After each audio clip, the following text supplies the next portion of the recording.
Hey everyone, welcome to Talk Daily. My name is Eddie, and today we're going to be talking about the Daytona Rolex 24. That's happening right now as I'm speaking. It's happening right now. Okay, it's going on for 24 hours from January 29th to the 30th in Daytona, Florida.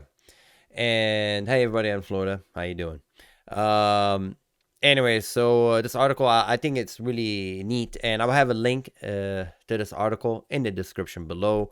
And I like this article because it gives you an idea to classify the classes of vehicles. So when you see all these cars zooming by, you don't know who's what is in what class. So I like it because short and sweet to the point. You have the DPI, lowercase I, Daytona Prototype International DPI, 7 of the 61 cars. So remember, this is beautiful. If it's on right now, go ahead and watch it, please. If you can watch a replay, I would highly recommend it. It doesn't grow old, okay? You can watch this 2 weeks after it happened. It doesn't matter. It's very entertaining. So basically, a bunch of cars racing at the same time, okay, for 24s, and you have different drivers. The car will pull over and get out, etc. If you haven't watched the movie Ford versus Ferrari, that's pretty much the idea. Watch that movie and with a good sound system, okay? It's just one of those movies I highly recommend just for the sound, okay? Just listen to those cars. Anyway, and if you're lucky enough to be able to watch this live, let us know in the comments below. Good for you. I'm happy for you, and that's how it should be experienced. Anyways, moving along, the DPI Daytona prototype, it looks like this. It's basically the prototype vehicle, and these are the fastest cars, but barely. There are 5 Cadillacs, 2 Acuras, but other than the decals on the nose, don't expect them to look much like the cars whose name they carry. They do, however, have engines V8s from the Cadillac, V6 for the Acura, that are based on actual engine vehicles made by those manufacturers. So hooray for Cadillac, hooray for Acura. Good job, good job. Then we have the LP2. You see, they kind of looks a little bit different. Um, and I mean, if you look at the back, the wing, the design, but it says on it LP2 very clearly. Okay, so anyway, the LP2. These car may carry the different paint jobs, but they still are all the same on Orca chassis and a Gibson V8 engine. Gibson is a British race engine builder. LMP2s are about a second and a half slower than the DPI cars. Other than the designation on the top of the windshield, the prototype are hard to sort out. I agree. So as you can see, I pointed that out. The LP2, there's you compare the LP2 to DP1. Again, is basically based on those stickers. The LMP2 are basically they're all the same car. So again, this just brings out the best out of those drivers. Then you have the LMP3 Le Mans Prototype 3, LMP3 9 cars. So only 9 of these. Slightly smaller than the other 2 prototypes. The LP3s use either a Le Gris or a Deux Coins chassis and a Nissan V8 engine. Then they say the name Nissan appears nowhere because the company doesn't pay IMSA to be an official partner. Oh, Nissan. These cars are quite a bit slower than the other 2 prototypes, but they sound about the same. See, there you go. Part of the experience, the visceral experience, is the sound of the vehicle. Look at that side exhaust. Trust me when I say slower.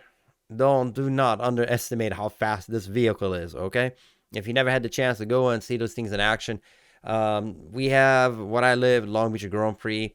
You kind of get the hang of it. Cars are fast. Okay, speed is a very relative, and trust me, this is fast. This is my favorite lineup. I don't know, it just appeals to the kid in me. The GTD Pro, there's 13 of them. This is where the extra layer of confusion has been added this year. Previously, the GT Le Mans class consists of GT cars that were factory backed and were driven by professional drivers, but the class dwindled to a pair of Corvette and one Porsche.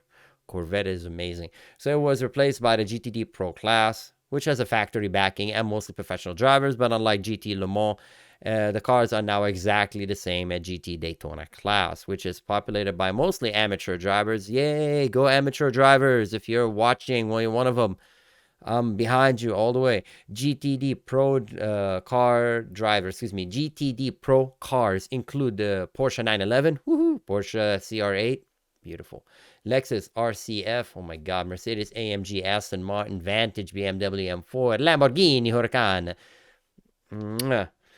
Please watch it. This is what you imagine what your car's supposed to do, and that's what it's doing. It's beautiful. Okay, now we have the GTD, and there's 22 cars of them. Okay, GTD, and you're like, okay, what's GTD Pro? Again, it's a pro driver because backed by the manufacturer. These are the not saying that one is not legit. I mean, they're all legit, okay? But this is just backed by the manufacturer. So you'd imagine a lot of money and it's probably a lot of politics to become a driver for them.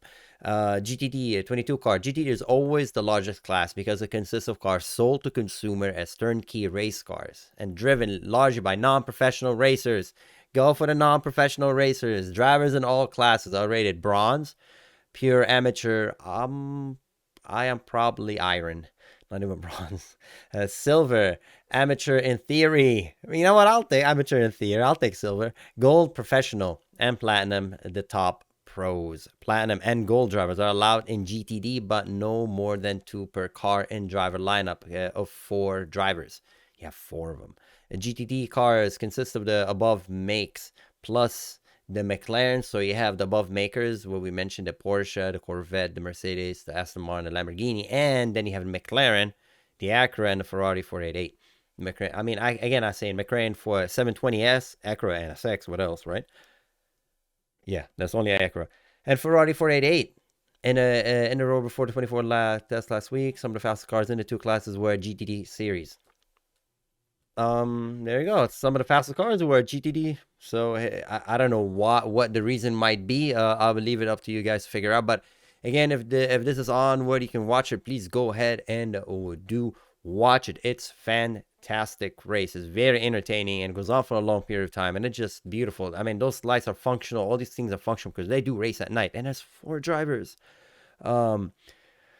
So, anyways, I think it's beautiful. I love the series. It's all about function. It's all function. Everything he's looking at is functional, and this is turnkey. This is turnkey races, turnkey race cars. Anyway, I don't want to blab any further. I just want to share this with everybody. If you were watching these shows and you're wondering why is this car passing that car, why this car is slow, again, there's a lot going on. You're not just fighting time and the element. You have other cars slower and faster than you. It's wonderful. It's complicated, but it's beautiful.